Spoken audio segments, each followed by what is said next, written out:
Welcome to Mastering Fundraising, a podcast for nonprofit leaders of all titles and all experience levels. Mastering fundraising endeavors to cover the most important fundraising topics with the goal of helping the audience reach their full potential as fundraisers. This podcast will share stories, tips, and guidance on the most important elements of fundraising. If you want to earn an advanced degree in fundraising, this is the podcast for you. Mastering Fundraising is a collaboration between Fulcrum Nonprofit Leadership and the 5-Tool Fundraiser, two leaders in providing relevant and expert content to fundraisers and nonprofit leaders. Without further delay, let's jump into the current episode. Please join me in welcoming your host for today, Claudia Looney.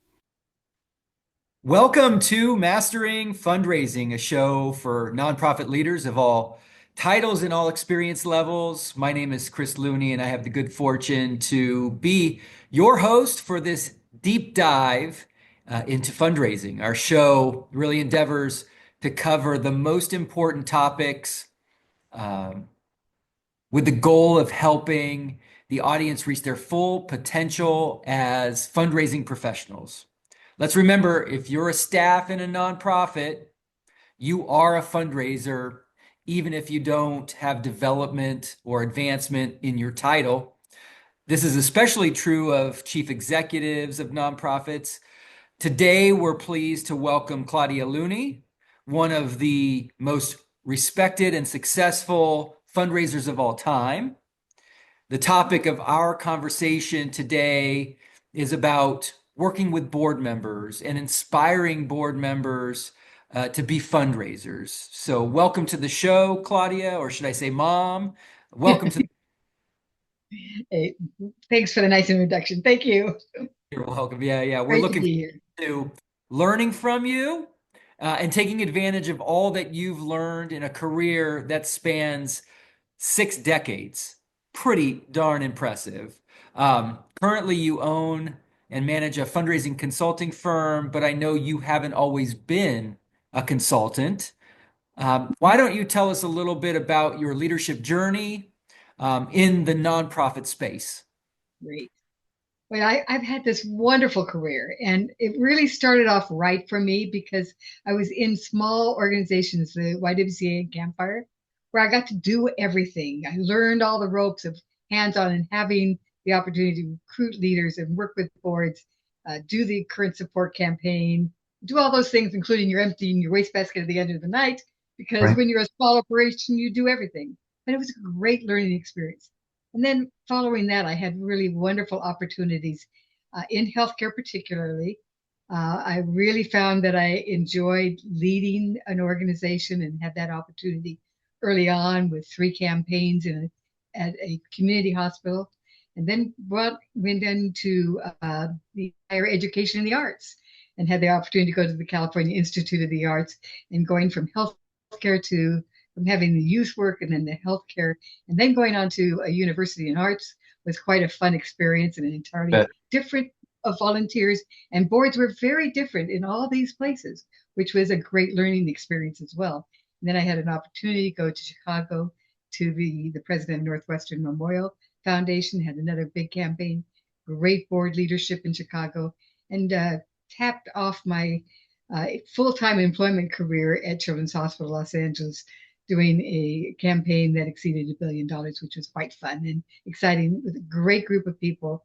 So I had a fabulous journey, and Right. I thought it was done, but 12, 13, 14 years later, I'm still at it. So I'm having a great time with so many different organizations. And so what a great career to have had all this exposure to these wonderful people that I've worked with, and wonderful boards and volunteers and staff. So I've been blessed with that for sure. You have, and your work has really been a calling for you. There's no doubt about that. No one denies that. But of all of those roles, what was your favorite and why? Well, I think it has to be Children's Hospital Los Angeles because everything was there.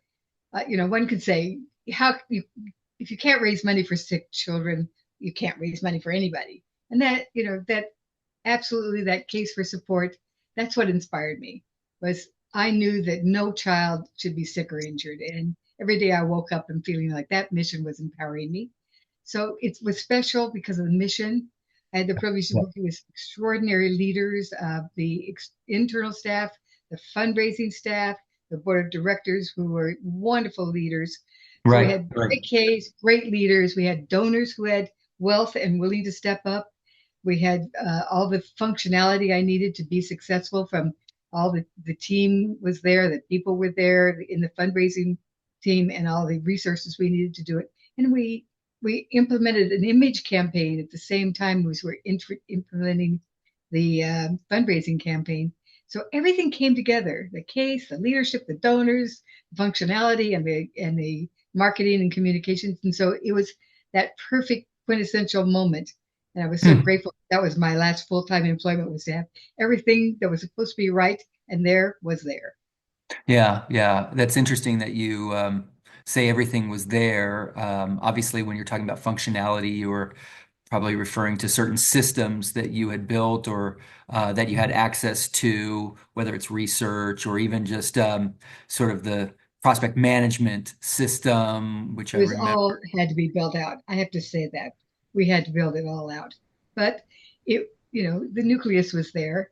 But for a campaign of that magnitude, everything had to right size, and we had to Right. be more sophisticated than we were in prior years when we weren't expecting to try to raise that kind of money every year. Sure. Sure. Yeah, and you say you had all of these advantages or these benefits from case onward. But I do remember those years and you talking about the number of positions that you needed to fill. It seemed like you were always talking about the people you needed to hire, not necessarily replace, but in an organization that large where you're responsible, and we're talking about 100+ people, it must have felt, or at least I remember you talking about it in such a way that it never seemed to end the number of people that you were trying to find to put into different spots.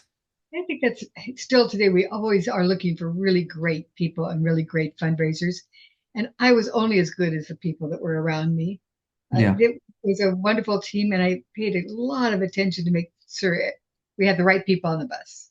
And Yeah. so I was grateful to be able to have 100 employees in the fundraising office. And I was grateful that I had the opportunity to make certain that everyone had an opportunity to be successful. And so we hired talented people and made certain that within the organization we crafted a way for them to be successful. Yeah, no, that's great. Well, I know as good as you are at fundraising and as a nonprofit leader, you weren't necessarily born a nonprofit leader. You have ex a lot of experience that helped you develop your skills and talents, but I know there were also a lot of people that helped you along the way as mentors and guides and whatnot. Tell me about a couple of the people in your life that really helped you become such a strong leader? I had an eclectic group of people that I called on all the time. So I consider all of them mentors, including starting with your dad, my husband, who was also a fundraiser. And he was a very smart, very, as you know, and very thoughtful, and was a great sounding board. And it's so nice to have someone in the family that you can turn to and say, how would you handle this? But in addition to that, I worked with some extraordinary CEOs who were fabulous partners, and I'm grateful to each and every one of those people. We had phenomenal boards who were also mentors for me. Board members would share, and we would make this a better experience together. And they were helpful along the way, and helped me understand how to be the person that could be in their shoes and think what they were thinking. I had the opportunity to be on several national boards, and I treasure those and that network of colleagues across the nation that I could pick up the phone and talk to anybody, anytime, and with a question, say, "What are you doing about this? What do you think Right. about this?" And that was all part of my mentorship, is having that ability to know so many people. I could just talk to anybody to get the answer I needed. I never felt alone out there swinging because I had a great network of people, and that was really pretty important to me throughout my career. Yeah, yeah. Well, you, it's in your DNA, I think, to connect.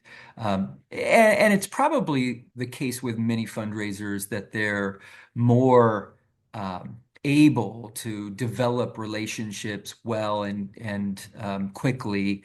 That was certainly true of you, I know. And I don't know if I've ever met a person that derive more energy, excitement, and enthusiasm from being with other people, especially people of like mind who or who were friends, supporters. So you took advantage of all of those AFP meetings and AHP meetings, and I've heard legendary stories about you being on the dance floor with your friends during those conferences, and Busted.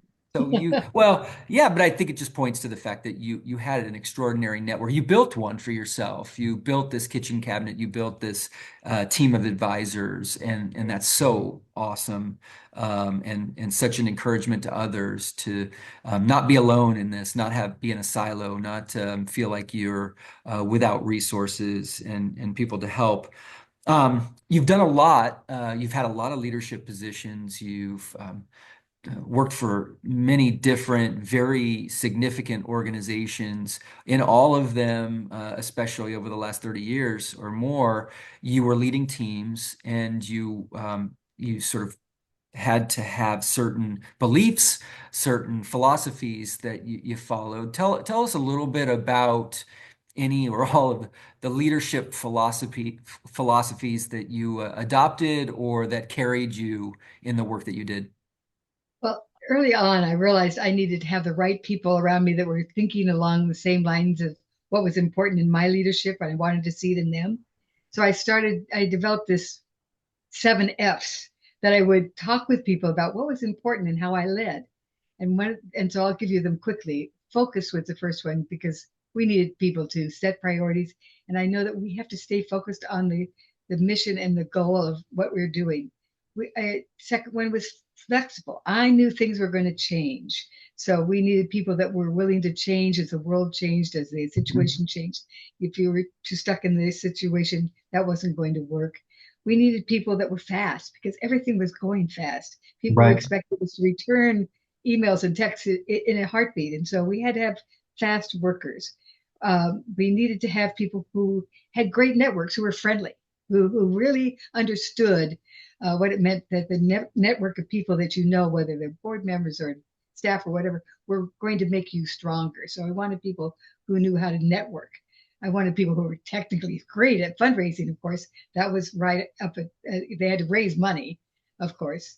But I also, wanted them to be sensitive to the fiduciary piece. And I'm not only talking about the cost of funding, I'm talking about the fiduciary of stewardship, of using the money appropriately, and that we're proud that it is used as the donor says they want it to be used.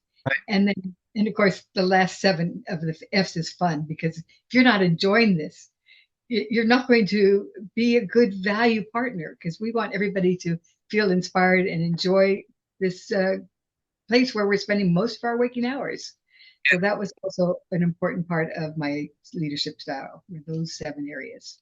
Yeah, yeah, those 7 F's are important, and I've heard you talk about them in the sense of um, encouraging those things in your staff members, but also as a sort of hiring prism as well for the people that you wanted to bring on to the team. Are they people that are going to mesh well and have fun with the group? Are they coming from other programs where they've learned the fundamentals? Can they raise the money? Do they have a proven track record of fundraising success? All of those things. So I think that's extraordinarily valuable. I do wish that I could bring onto the show some of your former colleagues, some of the people that you supervised and hired to kind of allow them to talk about you as a boss, as a leader, because I think they would share some really amazing kind of leadership traits that you're too humble to mention about yourself. But I do like the 7 F's as a framework for certain parts of leadership. So thank you for sharing that. Um, with all of that, let's jump into the main focus of our podcast interview. With each of these episodes, we focus a little bit on the journey of the individual, their own specific leadership journey.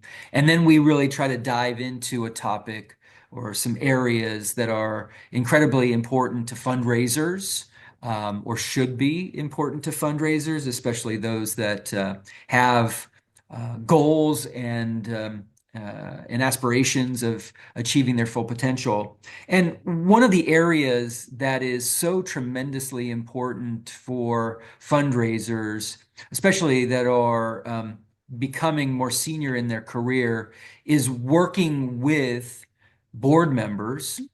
Um, and there's a variety of ways that we'll talk about working with board members. And it's volunteers too, but I think we're really talking here about board members specifically.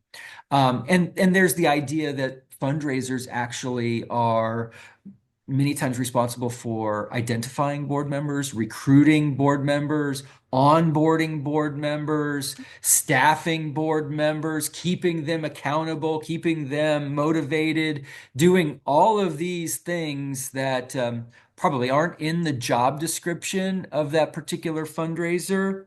But before we get to all of these things that board members, might do because good fundraisers are pushing them into it.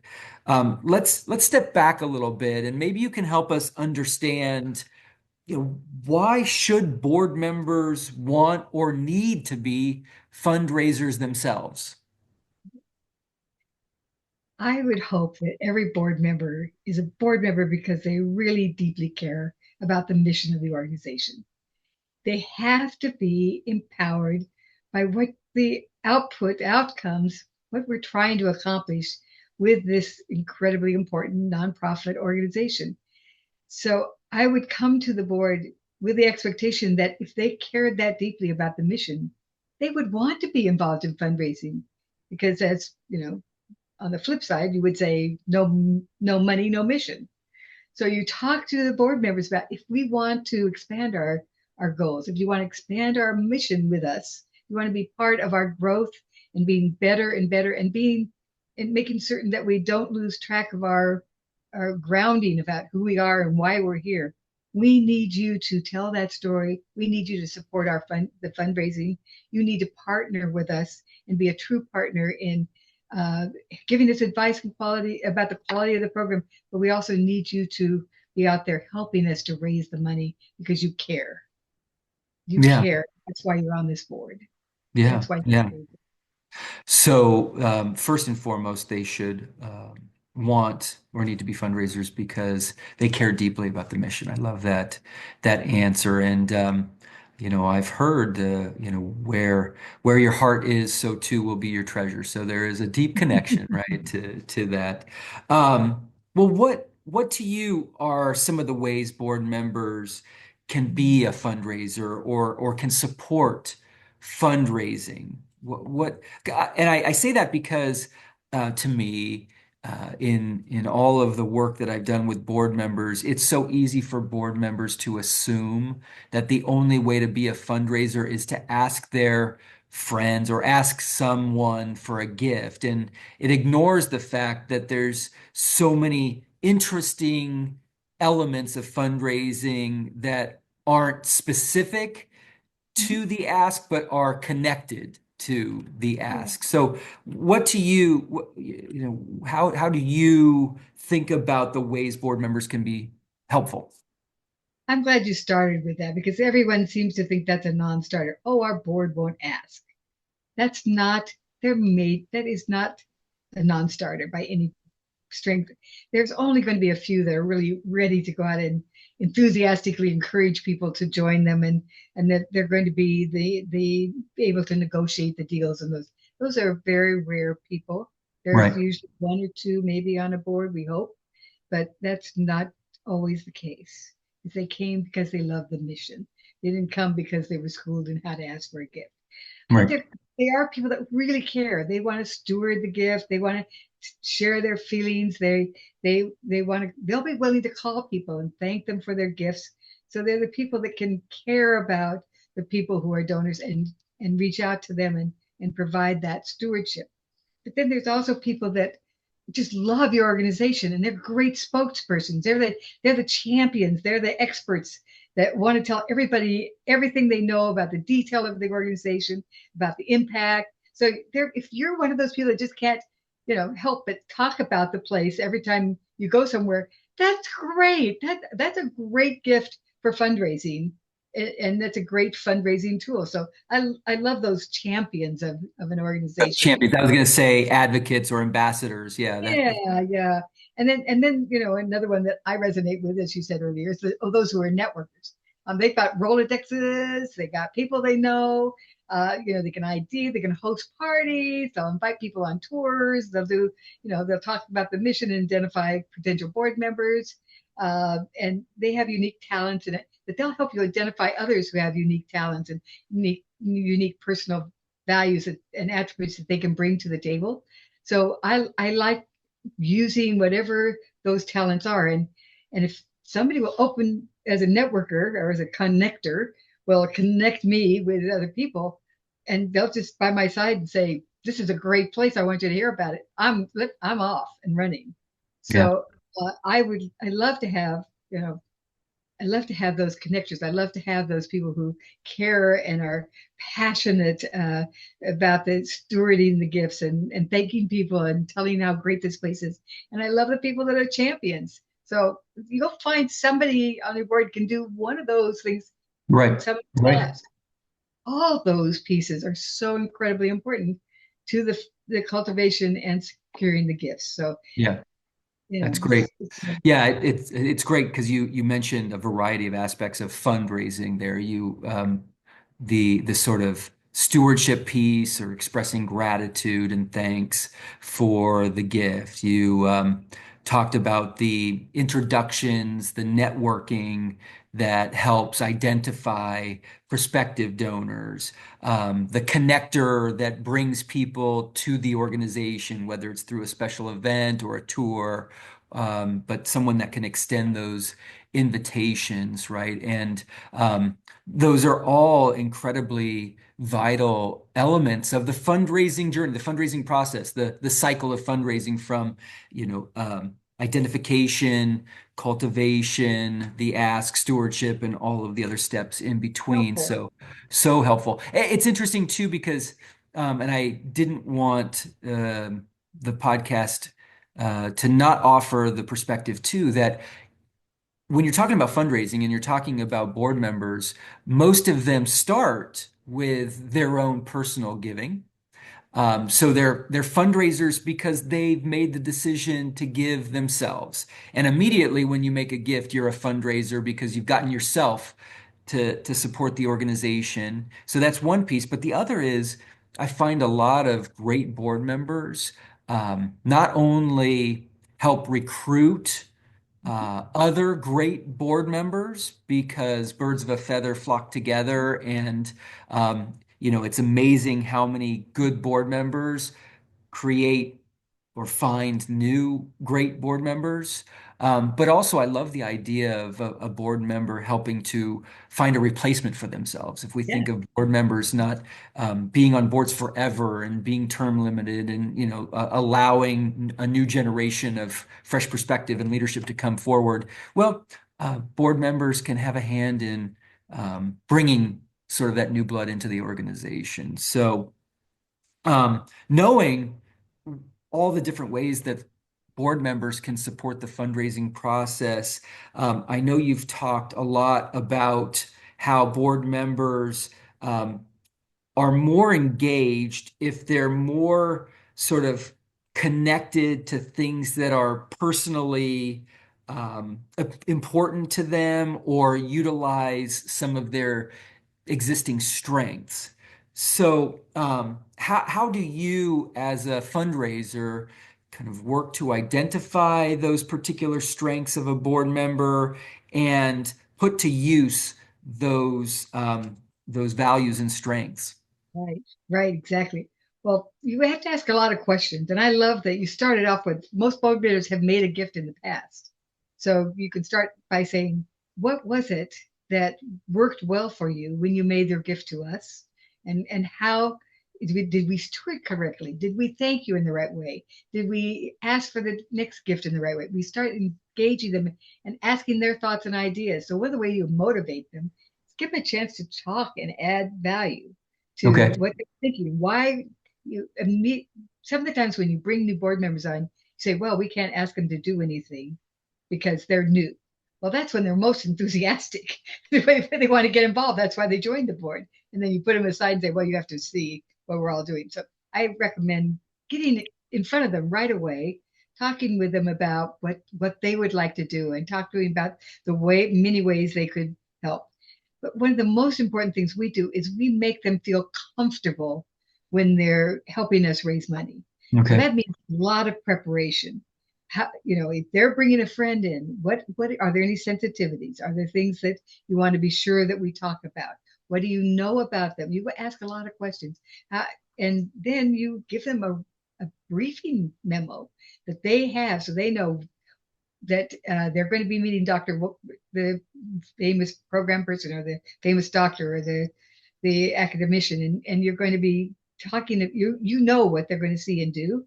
You know what time you're supposed to be there, and they are, and you know what the questions are. You have a sort of a script of things and outcomes that you want to have as at the end of the meeting. They know all these things going in. There's a briefing Right. memo.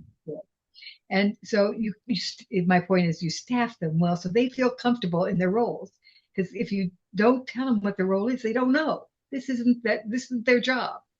So we have to help them understand to feel comfortable with the things we're asking. And then one thing that's so important is recognizing them when they're doing good things and telling others what they have done. So I made a point of every board meeting calling people out for all the good things that they had done. And Nice. the others that were looking around the room going, ooh, I haven't done anything this month. I better. Instead of Right. saying, well, everybody has to do something, which then nobody does, but instead calling people out and saying, oh, I could have do that. I could do that. I'll talk to somebody afterward and make certain it happens. And then you can follow up because you said, well, would you host something at your club like John did? Oh yeah, and you're at a different club. Could we do that there? Oh yes, I could do that because he sees others. So the other people's examples of doing good work is the best way to help them see how they can do it, and you can engage them, motivate them to do their own pieces as well. Yeah. And I think it's important to have, besides the CEO, it's important for them to have somebody they can call if they need help or if Right. they want contact. So I always make certain that every board member has the cell phone of somebody else besides the CEO, Great. Great. so that they can always be in touch with us, and they become they know you're their person, and they don't Right. feel encumbered about asking for help or saying, will you take care of my friend's child or my friend's needs this or that for the organization. So it's really important to give them examples and to shine a light on their good work. Yeah, well said. And there are a number of things that I think are important to kind of dig into and extract here. One is the concept that board members need education and training, that it's inappropriate to assume that they know how to do anything. And you are an educator. You're in the unique position to train a board member how to do something well and right, by putting in the time and the energy and the effort to make them aware of the outcomes of the process, of the support, the tools, all of those things that are available to them. So the role of fundraiser as educator is incredibly important. Also, this concept that fundraisers are the accountability partners for board members. I'm a board member. What I know is that I'm also busy and I overpromise and overcommit, and things don't get done all the time. But they do get done when there's some urgency, a deadline, and when someone's in my face about completing a particular project. So the squeaky wheel, gets the grease kind of thing. Like, and there's a way and an appropriate way to do that without being a nag, without being seen as doing something inappropriate. I think that's the only way to get board members to actually do the things that they've said that they will do on a reasonable timeline is to have that expectation that you as a fundraiser are responsible for maintaining those lines of communication and encouraging them and supporting them and making sure that they know you're paying attention and that you want this to get done. So being that accountability partner is incredibly important as well. And I just wanted to reiterate the idea of you helping them sort of discover what their talents are, right? And it's funny because some people, as you said, are connectors. Some people are better stewards. Some people can make that ask. But tell me a little bit about besides the sort of the question asking, were there other scenarios where you helped to identify people's strengths as board members, as fundraisers in the board setting? Well, we have to talk to them and ask them. For instance, you were talking about circling back, somebody hasn't done something. Well, the question is there something you need in order to take this Hmm. next step that we've talked about? Perfect. Yeah. Rather than calling up, have you done it yet? Which, puts them on edge and they have to come up with a bunch of excuses and they're, back against the wall because they know they should have done it. So it's about the style that you create and make them feel good about what they need, what they, want to do for you, but they haven't had a chance to do, how you encourage them. Or say, would it be helpful if I do thus and so? So it's about a partnership, but the conversation, you have to have that kind of you're all in this to make this happen in the right way. And so you're not being judgmental or critical when board members don't do what they say they're going to do, but you find, how can I help you? And how can you help me? What's that partnership look like? Um, and I think there's things that we need to think about that are best practices, if you will. Okay. Jeb, talk a little bit about best practices, and one thing that we haven't talked about, but I think is really important, is that orientation and education piece. Perfect. Yeah. Tell me a little bit about that. If you set the expectations right at the beginning, that is extremely important. They know Right. I hope that when you're recruiting them, you gave them a job description. What is Right. expected? You're Right. expected to attend 50 to 75% of the meetings. You're expected to serve on a institutional committee and a fundraising committee. You're expected to host an event, or you're expected to be the advocate and ambassador. I mean, there's a litany of things we want you to do. Sure. So that hopefully is you recruited, but when you come into the orientation, how do you actualize that? And so to have that educational and orientation, some organizations do a very wonderful job. It's very organized. It's several days. There's a series of, immersion into the organization. Love that. So an organization really needs to look at what's right for you, for your orientation, for your board. But the more they know about you, and the more they feel a part of the family, the better they are going to be at that. I also believe we have to have very clear expectations at the very get-go. Yeah. So everybody knows rather than, I don't know what I'm supposed to be doing. And how often do you hear that? Right. And really encourage them to serve on committees because that's where the work gets done. And then of course, I love celebration. I love calling people out when they're doing the right thing. I love celebrating successes. And then I think that one of the things that we can do is help them to facilitate their own giving. And we use, our giving and say, a way of, let us help you figure out what you want to do for this entire year. May I present to you the opportunities you'll have throughout the year, and then you can decide now what you might want to do throughout the year. So treating them like with respect and then getting feedback. Was that helpful to have all of the opportunities, the event and the annual fund and the Right. seminar, whatever it is, uh, in advance? So we have those kind of conversations that are in front of pulling the trigger of, oh, deadline is December 31st. You haven't given your board gift this year. That Right. Right. Right.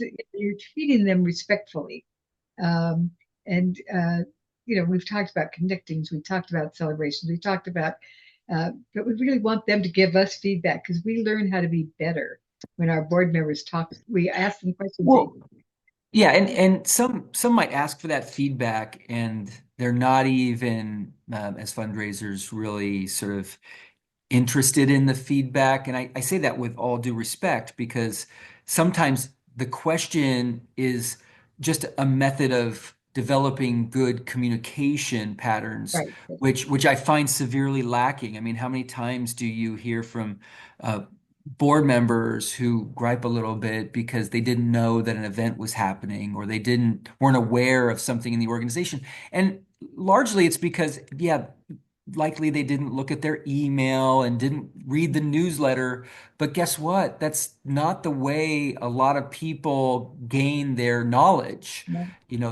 They need a phone call, they need a meeting, they need something else to understand what's going on and to understand their role. So I feel it's also important not to just assume that a board report that goes out via email, once a month is sufficient to make people feel connected or engaged or understand what's going on or how they can be helped.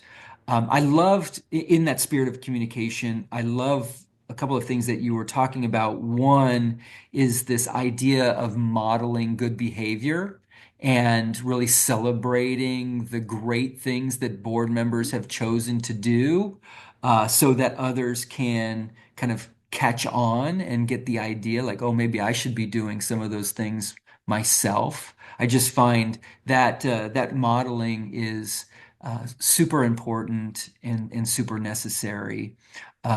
So thank you for bringing that forward.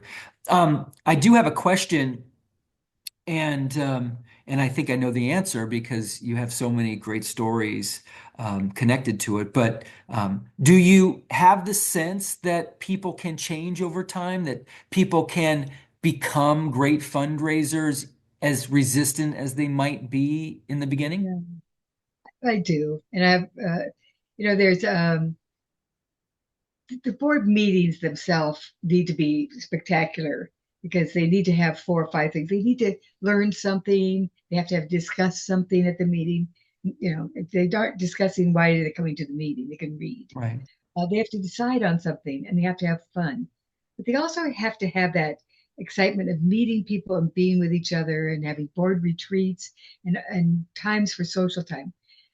But board members bring to the table, you have all those things in place, all the tools that you've done all the right thing. And then a board member who happens to be the chairman of the board in my case came to me and said, don't ever ask me for a gift and don't ask me to ask my friends. And this board member happened to be a billionaire who was chair of the board and chair of the campaign.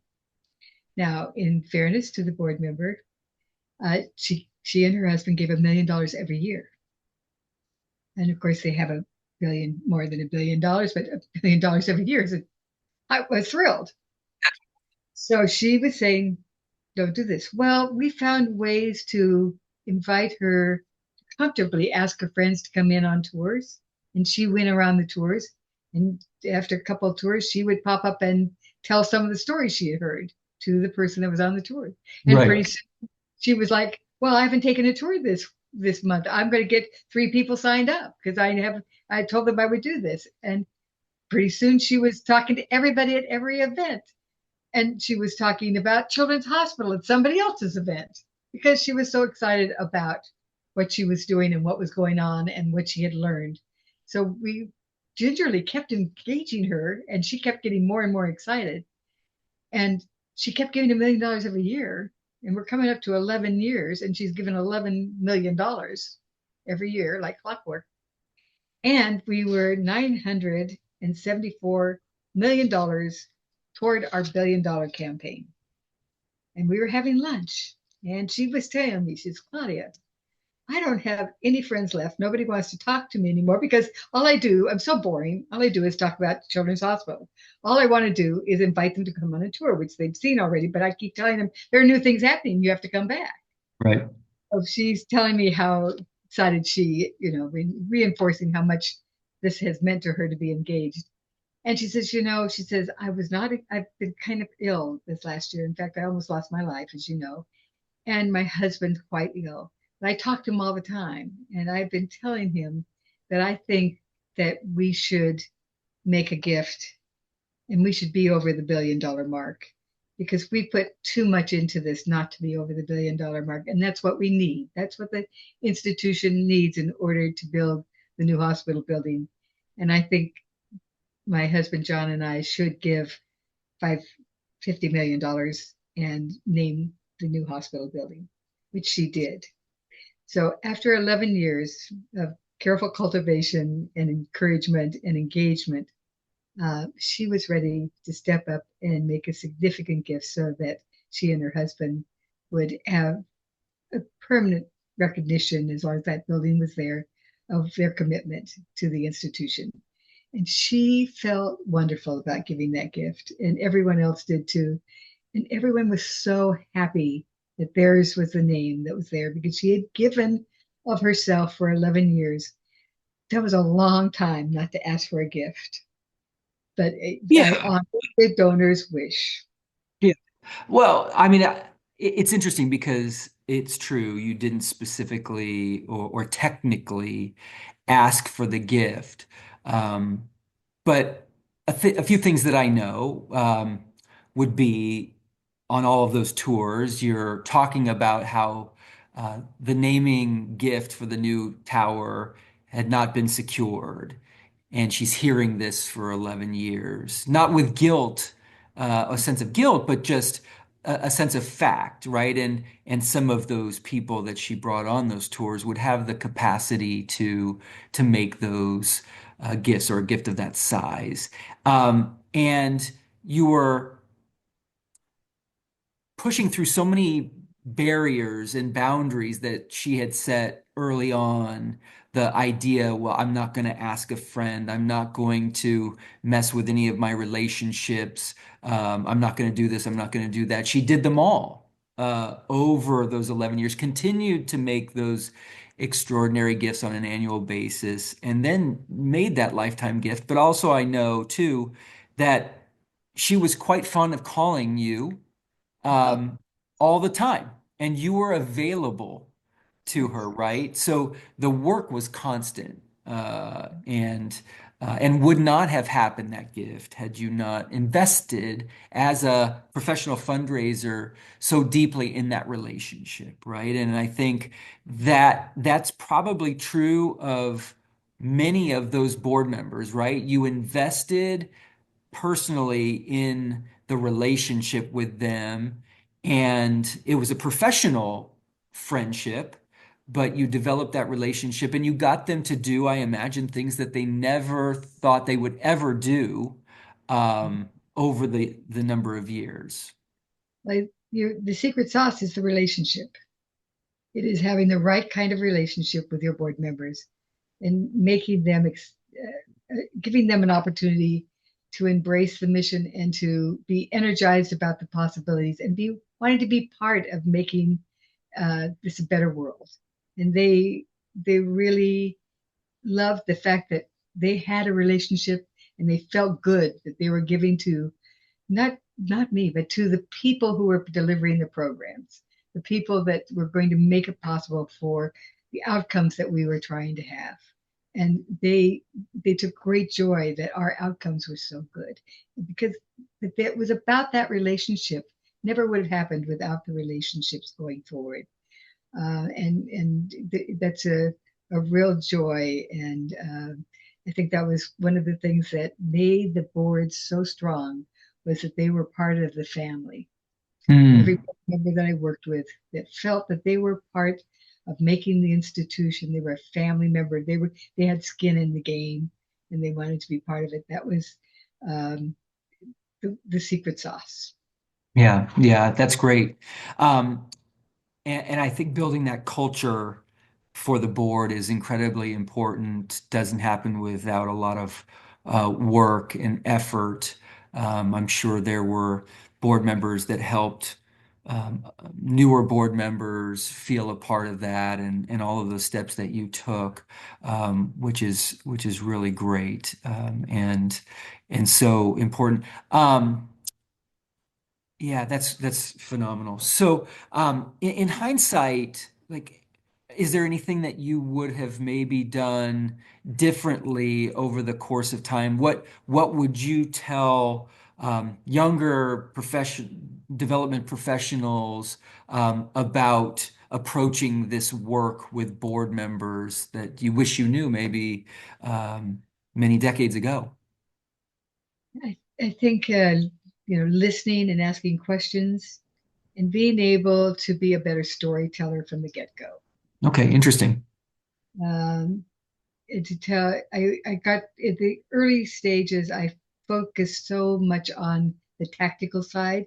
If you Hmm. give this amount of money, this will happen, rather than telling the story about somebody in the program that we to support, wanted them to support, telling the stories about the situation and the problems we were trying to solve, and Right. then what was needed in order to solve that problem. And telling that story as a relationship building concept rather than we need $100,000 by the end of the year because we're behind budget. So I'm going to ask you to fund this widget. That I was more in that space of rather than in asking and taking the time to build that relationship and tell the story with the mission, driving the mission. Yeah. Everything turned around. That's interesting. Such good advice, to really develop and practice your storytelling capabilities, improve those in the ways that you said. I thought you were going to talk about helping board members tell a better story as well. And I think when I Absolutely. was thinking that, what I was reminded of is how important it is for board members to be able to talk about why they became a board member, why they started giving to the organization, why they care about the organization, why they joined the board, right? So there's that story, which is important to share with as many people as they can find to listen. And then there's the story of impact. There's the story that board members don't have that they need maybe to They to all sort of have to have. brag Yeah. about the organization and how important, how great it is. Maybe even a story that kind of culminates in a call to action or a need that needs to be funded or something like that, right?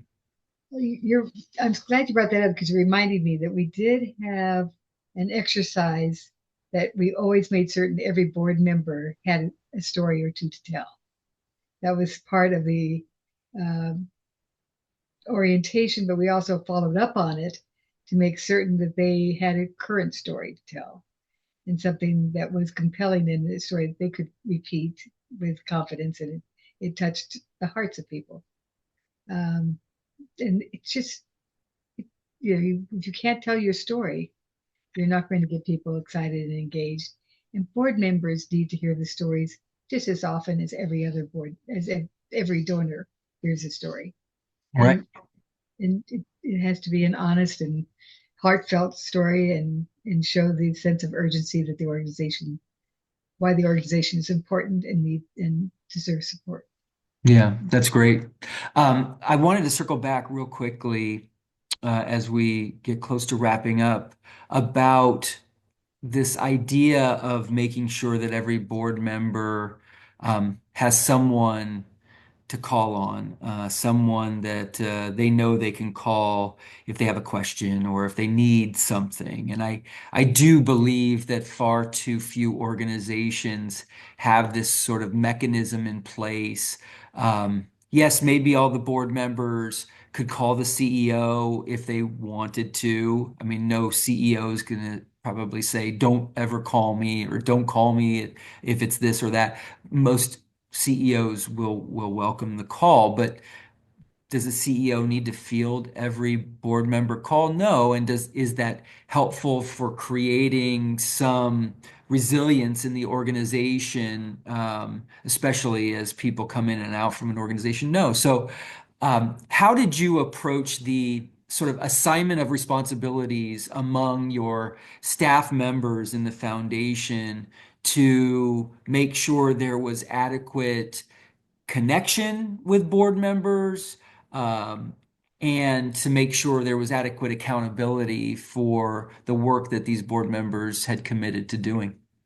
It's really a great question because we just didn't assign people without any, it was very thoughtfully done.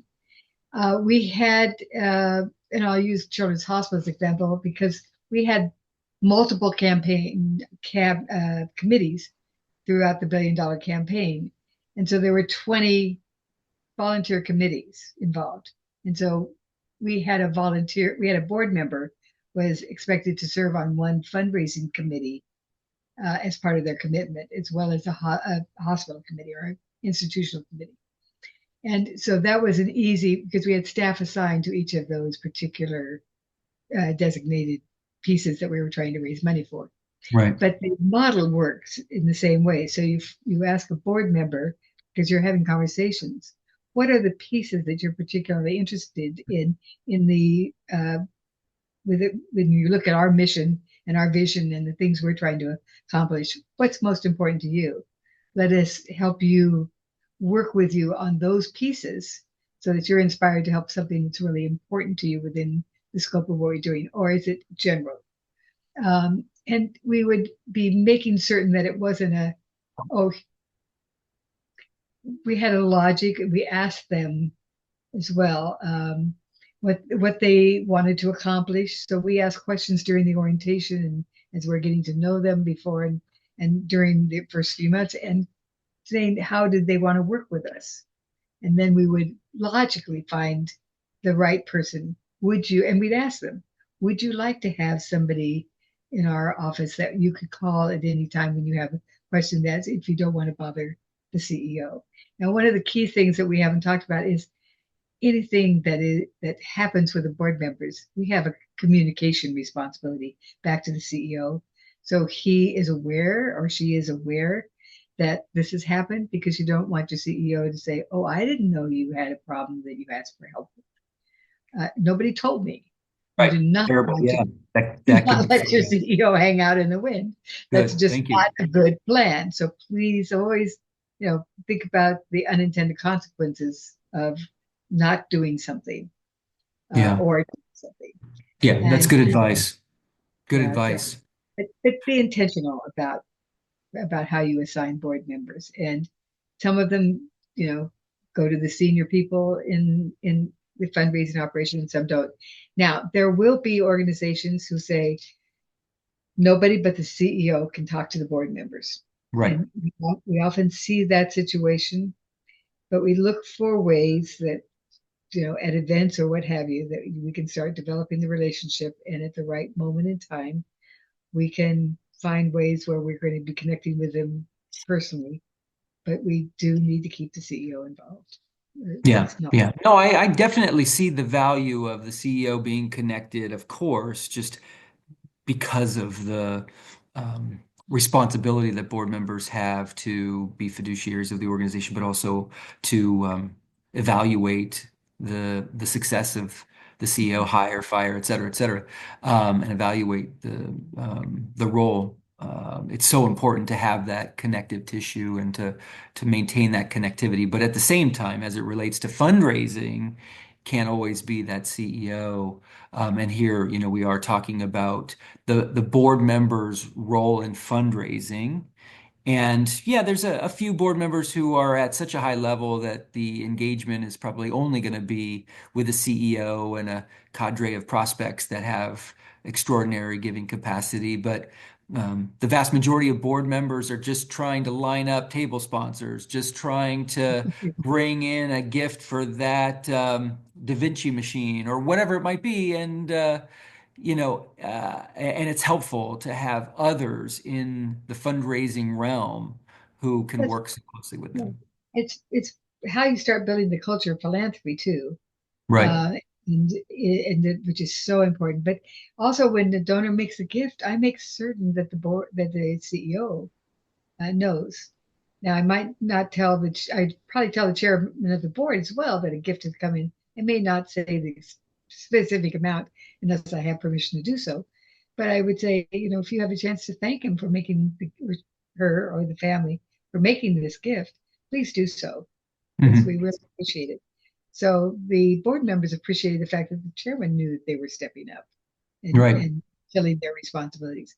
So communication with all of this in the right way is really important. And it, Yeah. it inspires others because they know people are looking and watching. If we don't measure it, it doesn't happen usually. Right. So if you're measuring that people are stepping up and supporting the board, then the board chair is going to say, "Hey, well, Susie and Bill made a gift to the gala, and they're going to be big sponsors. And I'm so pleased with that." And somebody else will say, "Oh, I better do it too." Yeah. I've been thinking about it now. I'm going to do it. Yeah, that's such a good point, and thank you for bringing that forward. I think that's a great place to actually end the discussion today for fundraising with the board, and that is, individual board members. Some of them will give a lot, some of them will give a little. Hopefully, all of them are giving something. And it's so important to evaluate the collective impact that the board is having on the mission of the organization, on the fundraising of the organization. It should be something that, to your point, is measured to something that can be seen as improving or declining or whatever, so that you can make adjustments, right? And I love the idea of collective impact in terms of the dollars that are brought in by each individual collectively as a group, but also the collective dollars that are influenced through their own activities and fundraising support work as well. And that is fun to be able to brag about even in front of them uh, the true extraordinary impact that they're having as an entity, as an organization, as a part of this important organization. They inspire us, and we inspire them. Yeah, 100%. Well, it's been great. I so appreciate um, all of the great wisdom and expertise. You've been such a teacher and such a mentor to literally thousands of nonprofit professionals over the years. Your impact in the industry is beyond measure. And I hope that this interview will continue to bless future nonprofit leaders. So thank you for joining this conversation. Thank you for helping us learn more about engaging board members in the fundraising process. But with that, we are concluded with today's conversation. Again, this has been Mastering Fundraising, and I do hope that you subscribe, that you join future episodes of Mastering Fundraising. Don't forget, too, that we also have a podcast called Lead for Good, which interviews CEOs and other nonprofit leaders to explore their leadership journey and covering a few tips of the trade for nonprofit leaders out there. But again, thank you for joining us. We'll see you back very soon. Thank you for joining this episode of Mastering Fundraising. We hope the conversation was helpful and invite you to like and subscribe to this podcast for more conversations with extraordinary nonprofit and fundraising leaders. To learn more about Fulcrum nonprofit leadership, please visit us on the web at fulcrumleader.com. To learn more about the 5-Tool Fundraiser, please visit us at 5toolfundraiser.com. We want to hear from you. Please share your thoughts and ideas with us at hello@fulcrumleader.com. Thank you for the important work you do to make our world stronger. We look forward to welcoming you back during a future podcast. In the meantime, take care and be well.